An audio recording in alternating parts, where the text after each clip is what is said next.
500 साल पहले मेरे परिवार के हाथ दुनिया का सबसे बड़ा खजाना लगा था।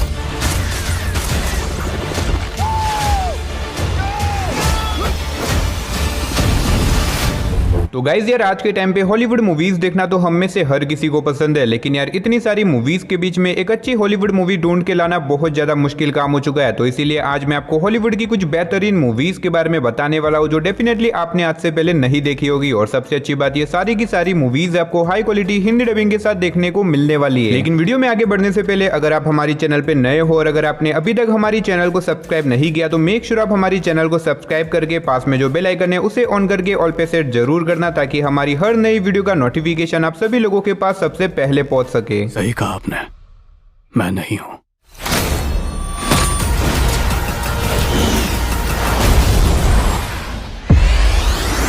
तो चलिए बिना ज्यादा टाइम वेस्ट किए बढ़ते हैं हमारी आज की लिस्ट की नंबर 9 की मूवी की तरफ, जिसका नाम है the last warrior root of evil. ये 2020 में रिलीज हुई एक फैंटेसी एडवेंचर मूवी है जिसे IMDb की तरफ से 5.9 आउट ऑफ 10 की रेटिंग मिली हुई है। इस मूवी के अंदर हमें कहानी दिखाई जाती है इवान नाम के एक लड़के की, जो कि एक जादुई दुनिया का राजकुमार है। लेकिन इवान के फादर ने बचपन में उसे हमारी दुनिया के अंदर भेज दिया था ताकि वो उसे बुरी मुसीबतों से बचा सके, और इसी वजह से इवान को इस बात का बिल्कुल भी अंदाजा नहीं है कि वो एक बहुत ही बड़ी जादुई दुनिया का राजकुमार है। लेकिन ऐसे में बड़ा होने के बाद इवान को अपनी जादुई दुनिया के बारे में पता चल जाता है, जिसके बाद वो उस दुनिया के अंदर चला जाता है। लेकिन कहानी में ट्विस्ट तो बताया जब वहां पे जाने के बाद कुछ बहुत ही खतरनाक लोग उसके पीछे पड़ जाते हैं उसे मारने के लिए। तो वैसे में इवान अपने आप को उन लोगों से कैसे बचाएगा और आगे मूवी में जो कुछ भी इंटरेस्टिंग चीजें होने वाली है वो सब जानने के लिए आपको इस मूवी को देखना पड़ेगा। मैंने यहाँ पे आपको सिर्फ मूवी की बेसिक सी स्टोरी बताई है। असल में मूवी के अंदर आपको बहुत ही कमाल की स्टोरी देखने को मिलेगी। अगर आप इस तरह की फैंटेसी एडवेंचर मैजिकल वर्ल्ड वाली मूवी देखना पसंद करते हो देन डेफिनेटली आप इस मूवी को एक बार जरूर ट्राई करना। तो नंबर 8 पे जो मूवी आती है उस मूवी का नाम है द फाइटर। ये 2010 में रिलीज हुई एक स्पोर्ट एक्शन मूवी है जिसे IMDb की तरफ से 7.8 आउट ऑफ 10 की रेटिंग मिली हुई है। इस मूवी के अंदर में कहानी दिखाई जाती है डिकी और मिकी नाम के दो भाइयों की, जो कि डिकी मिकी का बड़ा भाई है और वो बचपन से चाहता है कि मिकी बड़ा होकर एक बहुत बड़ा बॉक्सर बने और अमेरिका का नाम रोशन करे। और इसी वजह से डिकी अपने छोटे भाई को बचपन से ही ट्रेन कर रहा है ताकि वो बड़ा होकर अपने सपने को पूरा कर सके और एक बहुत बड़ा बॉक्सर बन सके। लेकिन इसी बीच डिकी को ड्रग्स की लत लग जाती है, जिसकी वजह से वो अब अपने भाई को अच्छे से ट्रेन नहीं कर पाता और इसी वजह से उसके बॉक्सिंग करियर में एक बहुत बड़ी प्रॉब्लम आ जाती है। अब इससे आगे अगर मैंने आपको मूवी की कहानी के बारे में बताया तो मूवी की स्टोरी रिवील हो सकती है। अगर आप जानना चाहते हो कि आगे मूवी में क्या कुछ होता है तो उसके लिए आपको इस मूवी को देखना पड़ेगा। और ये मूवी एक सच्ची घटना के ऊपर आधारित है जिसने अब तक टोटल 2 ऑस्कर जीते। ओवरऑल देखा जाए तो ये एक मास्टरपीस मूवी होने वाली है। अगर आपने अभी तक इस मूवी को नहीं देखा तो मैं आपको हाईली रिकमेंड करूंगा कि आप इस मूवी को वन टाइम वॉच के लिए एक बार जरूर ट्राई करें। तो नंबर 7 पे जो मूवी आती है उस मूवी का नाम है the curious case of Benjamin button. ये 2008 में रिलीज हुई एक फैंटेसी रोमांस मूवी है जिसे IMDb की तरफ से 7.8 आउट ऑफ 10 की रेटिंग मिली हुई है। इस मूवी के अंदर में कहानी दिखाई जाती है बेंजामिन नाम के एक लड़के की, जिसे एक बहुत ही रेयर बीमारी है जिसकी वजह से उसकी एज बढ़ने की जगह कम होती जा रही है। तो नॉर्मली जब कोई भी बच्चा जन्म लेता है वो पहले बच्चा होता है, उसके बाद जवान और उसके बाद बूढ़ा। लेकिन बेंजामिन के साथ ये उल्टा है, या पहले वो बूढ़ा हुआ उसके बाद जवान और उसके बाद बच्चा। और उसकी इसी प्रॉब्लम की वजह से उसे बहुत ज्यादा ट्रोल भी किया जाता है और उसे बहुत सारी मुसीबतों का सामना भी करना पड़ता है। लेकिन कहानी में ट्विस्ट तो बताया जब इसी बीच बेंजामिन को एक लड़की से प्यार हो जाता है। अब इसके आगे मूवी की कहानी में जो कुछ भी इंटरेस्टिंग चीजें होने वाली है वो सब जानने के लिए आपको इस मूवी को देखना पड़ेगा। अब मैंने यहाँ पे आपको सिर्फ मूवी की बेसिक सी स्टोरी बताई है। अगर मैंने आपको मूवी की स्टोरी के बारे में ज्यादा कुछ बताया तो मूवी की स्टोरी रिवील हो सकती है। अगर आप यूनिक स्टोरी वाली कोई बढ़िया सी मूवी देखना चाहते हो तो आप इस मूवी को वन टाइम वॉच के लिए एक बार ट्राई कर सकते हो। तो नंबर 6 पे जो मूवी आती है उस मूवी का नाम है रेस टू विच माउंटेन्स। ये 2009 में रिलीज हुई एक फैंटेसी एडवेंचर मूवी है जिसे IMDb की तरफ से 5.7 आउट ऑफ 10 की रेटिंग मिली हुई है। इस मूवी के अंदर में कहानी दिखाई जाती है जैक नाम के एक टैक्सी ड्राइवर की, जिसकी टैक्सी के अंदर एक दिन 2 बच्चे आके बैठते हैं। लेकिन कहानी में ट्विस्ट तो बताया जब जैक को पता चलता है कि असल में ये दोनों बच्चे कोई नॉर्मल इंसान नहीं है, असल में ये दोनों एलियंस है जिनके पीछे इनके ही जैसे कुछ बहुत ही खतरनाक एलियंस पड़े हुए इन लोगों को मारने के लिए, और इसी वजह से ये लोग उन लोगों से भाग रहे हैं। और अब ऐसे में जैक डिसाइड करता है कि वो कैसे भी करके इन दोनों बच्चे यानी कि इन दोनों एलियंस की जान बचाएगा। लेकिन ये इतना भी आसान नहीं होने वाला क्योंकि इनके पीछे जो एलियंस पड़े हुए वो बहुत ही ज्यादा खतरनाक है। तो वैसे में जैक अपने आप को और इन दोनों एलियंस की जान कैसे बचाएगा, आखिर ये एलियन कौन है, आखिर ये अर्थ के ऊपर क्यों आए, वही सब कहानी जानने के लिए आपको इस मूवी को देखना पड़ेगा। अब देखा जाए तो ये भी एक काफी कमाल की मूवी है। अगर आप कोई ऐसी मूवी देखना चाहते हो जिसके अंदर आपको एलियन देखने को मिले, मूवी के अंदर आपको अच्छा खासा एक्शन वगैरह देखने को मिल जाए, तो मेरे हिसाब से ये मूवी आपके लिए परफेक्ट रहेगी। तो नंबर 5 पे जो मूवी आती है उस मूवी का नाम है ऑफिस अपराइजिंग। ये 2018 में रिलीज हुई एक एक्शन हॉरर मूवी है जिसे IMDb की तरफ से 5.7 आउट ऑफ 10 की रेटिंग मिली हुई है। इस मूवी के अंदर में कहानी दिखाई जाती है स्टोन नाम के एक लड़के की, जो कि एक ऑफिस के अंदर काम करता है। है, लेकिन अब वो अपनी लाइफ से बहुत ज्यादा परेशान हो चुका है क्योंकि उसे अब अपनी लाइफ बहुत ज्यादा बोरिंग लगने लग चुकी है। लेकिन कहानी में ट्विस्ट तो बताया जब एक दिन इनके ऑफिस के अंदर अचानक से एक बहुत ही खतरनाक ज़ॉम्बी वायरस फैल जाता है, जिसकी वजह से स्टोन और उसके बाकी सारे साथी एक बहुत बड़ी प्रॉब्लम में फंस जाते हैं और ऊपर से इन लोगों की बिल्डिंग को पूरी तरीके से सील कर दिया जाता है ताकि ये ज़ॉम्बी वायरस और भी शहर में ना फैले। अब ऐसे में ये लोग अपने आप को इन ज़ॉम्बी से कैसे बचाएंगे, आखिर अचानक से यहाँ पे ज़ॉम्बी वायरस कैसे फैला, और इस बीच मूवी के अंदर जो कुछ भी इंटरेस्टिंग चीजें होने वाली है वो सब जानने के लिए आपको इस मूवी को देखना पड़ेगा। अब अगर आपको ज़ॉम्बी अटैक वाली कॉमेडी मूवीज देखना पसंद है तो आप इस मूवी को ट्राई कर सकते हो। मूवी के अंदर आपको कॉमेडी के साथ साथ बहुत ही तगड़ा वाला खून खराबा भी देखने को मिल जाएगा। तो नंबर 4 पे जो मूवी आती है उस मूवी का नाम है डीप इम्पैक्ट। अब ये 1998 में रिलीज हुई एक साइफाई एक्शन मूवी है जिसे IMDb की तरफ से 6.8 आउट ऑफ 10 की रेटिंग मिली हुई है। इस मूवी के अंदर में कहानी दिखाई जाती है कुछ एस्ट्रोनॉट्स की जिन्हें एक दिन एक बहुत बड़े कॉमेट के बारे में पता चलता है जो कि बहुत ही जल्दी हमारे अर्थ से टकराने वाला है, जिससे कि अर्थ से पूरी की पूरी इंसानियत खत्म हो जाएगी। और ये कॉमेट इतना ज्यादा बड़ा है कि अगर ये हमारे अर्थ से आके टकरा गया तो हमारा पूरा का पूरा अर्थ और इंसानियत पूरी तरीके से खत्म हो जाएगी। अब इसी बीच हमें कहानी दिखाई जाती है कुछ साइंटिस्ट की जो कि किसी तरह इस कॉमेट को रोकने की कोशिश करते हैं, लेकिन ये कॉमेट बहुत ज्यादा बड़ा है, इसी वजह से इसे रोकना इतना भी आसान नहीं है। तो आखिर क्या वो लोग इस कॉमेट को रोक के हमारे अर्थ को बचा पाएंगे? और इससे आगे मूवी की कहानी में जो कुछ भी होने वाला है वो सब जानने के लिए आपको इस मूवी को देखना पड़ेगा। अब अगर मैं चाहूँ तो यहाँ पे मैं आपको मूवी की स्टोरी के बारे में और भी ज्यादा डिटेल में बता सकता हूँ, लेकिन फिर मूवी की स्टोरी रिवील हो जाएगी। और भले ही ये मूवी थोड़ी सी पुरानी है लेकिन मूवी की स्टोरी काफी कमाल की है। अगर आप इस तरह की दुनिया खत्म होने वाली मूवीज देखना पसंद करते हो तो आप इस मूवी को वन टाइम वॉच के लिए ट्राई कर सकते हो। तो नंबर 3 पे जो मूवी आती है उस मूवी का नाम है जुमांजी द नेक्स्ट लेवल। ये 2019 में रिलीज हुई एक एक्शन कॉमेडी मूवी है जिसे IMDb की तरफ से 6.7 आउट ऑफ 10 की रेटिंग मिली हुई है। अब मुझे पता है आप में से ज्यादातर लोगों ने इस मूवी को देख रखा है, लेकिन अभी भी बहुत सारे ऐसे लोग हैं जिन्होंने इस मूवी को नहीं देखा, या फिर कुछ ऐसे लोग भी है जो कि इस मूवी को री वॉच करना चाहते हैं। अब इस मूवी के अंदर में कहानी दिखाई जाती है कुछ बच्चों की जिन्हें एक दिन एक जुमांजी नाम की गेम मिलती है, जिसके बाद ये लोग कुछ बिना सोचे समझे उस गेम को खेलने लग जाते हैं। लेकिन कहानी में ट्विस्ट तो बताया जब उस गेम को खेलते ही वो लोग उस गेम की दुनिया के अंदर चले जाते हैं। अब अगर इन लोगों को यहाँ से जिंदा बाहर निकलना है तो इन्हें कैसे भी करके इस गेम की दुनिया के कुछ मिशन को पार करना होगा ताकि वो हमारी दुनिया के अंदर वापस से लौट सके। तो आखिर क्या ये लोग इन मिशन को पूरा करके हमारी दुनिया के अंदर लौट पाएंगे या फिर नहीं, वही सब कहानी जानने के लिए आपको इस मूवी को देखना पड़ेगा। अब इस मूवी के अंदर आपको एक्शन के साथ साथ बहुत ही कमाल की कॉमेडी भी देखने को मिल जाएगी। अगर आपने इस मूवी को देख रखा है तो कमेंट बॉक्स में जाके बता देना कि आखिर ये मूवी आपको कैसी लगी। तो नंबर 2 पे जो मूवी आती है उस मूवी का नाम है एक्स-मैन अपोकलिप्स। ये 2016 में रिलीज हुई एक एक्शन एडवेंचर मूवी है जिसे IMDb की तरफ से 6.8 आउट ऑफ 10 की रेटिंग मिली हुई है। इस मूवी के अंदर में कहानी दिखाई जाती है हजारों साल पुराने एक म्यूटेंट की जो कि अचानक से जाग जाता है और अपनी एक टीम तैयार करने लग जाता है ताकि वो हमारे अर्थ को डिस्ट्रॉय करके पहले की तरह अपने अर्थ के ऊपर अपनी हुकूमत चला सके। अब इसी बीच हमें कहानी दिखाई जाती है एक्स-मैन फोर्स की जिन्हें इस म्यूटेंट के बारे में पता चल जाता है, जिसके बाद वो लोग निकल जाते हैं इस म्यूटेंट को रोकने के लिए ताकि वो लोग हमारे अर्थ को बचा सके। लेकिन इस म्यूटेंट को रोकना इतना भी आसान नहीं है क्योंकि ये म्यूटेंट बहुत ही ज्यादा पावरफुल है। तो अब ऐसे में एक्स-मैन फोर्स इस म्यूटेंट को कैसे रोकेगी, आखिर ये म्यूटेंट कौन है, कहां से आया है और आखिर ये हमारे अर्थ को क्यों डिस्ट्रॉय करना चाहता है, वही सब कहानी जानने के लिए आपको इस मूवी को देखना पड़ेगा। अब अगर आपने एक्स-मैन की किसी भी मूवी को नहीं देखा तो इस मूवी को देखने के लिए आपको थोड़ी बहुत प्रॉब्लम हो सकती है, लेकिन इसके बावजूद भी अगर आप इस मूवी को वन टाइम वॉच के लिए देखना चाहो तो आप इस मूवी को एक बार ट्राई कर सकते हो। तो फाइनली नंबर 1 पे आपको एक बहुत ही कमाल की मूवी देखने को मिलने वाली है जिसका नाम है ज़ोडियाक। ये 2007 में रिलीज हुई एक क्राइम थ्रिलर मूवी है जिसे IMDb की तरफ से 7.7 आउट ऑफ 10 की रेटिंग मिली हुई है। इस मूवी के अंदर में कहानी दिखाई जाती है एक बहुत ही खतरनाक सीरियल किलर की जो कि शहर में अब तक बहुत सारे मासूम लोगों को जान से मार चुका है। और ऐसे में ये सीरियल किलर मर्डर करने के बाद उन लोगों की डेड बॉडी के पास एक छोटा सा लेटर छोड़ के जाता है जिसके अंदर बहुत सारे कोड लिखे होते हैं। सिंपल भाषा में कहे तो ये किलर पुलिस वालों को चैलेंज कर रहा है कि हिम्मत है तो आके मुझे पकड़ लो। अब इसी बीच हमें कहानी दिखाई जाती है डिटेक्टिव रॉबर्ट की जो कि किसी तरह उन कोड्स को डीकोड करके उस सीरियल किलर को पकड़ना चाहता है, लेकिन ये इतना भी आसान नहीं होने वाला। तो आखिर क्या डिटेक्टिव रॉबर्ट उस सीरियल किलर को पकड़ पाएगा, आखिर वो सीरियल किलर कौन है, लोगों को क्यों मार रहा है, वही सब कहानी जानने के लिए आपको इस मूवी को देखना पड़ेगा। अब हो सकता है मूवी की स्टोरी सुनने में आपको नॉर्मल लगे, लेकिन असल में ये एक मास्टरपीस मूवी होने वाली है। अगर आपने इस मूवी को नहीं देखा तो मैं आपको हाईली रिकमेंड करूंगा कि आप इस मूवी को एक बार जरूर ट्राई करना और इस वीडियो को अपने दोस्तों के साथ भी शेयर कर देना ताकि वो लोग भी ऐसी ही मास्टरपीस मूवी देख सके। तो चलिए उसी के साथ हमारी आज की वीडियो को इधर ही खत्म करते हैं, मिलते और किसी नई वीडियो के साथ, तब तक के लिए टाटा बाय बाय।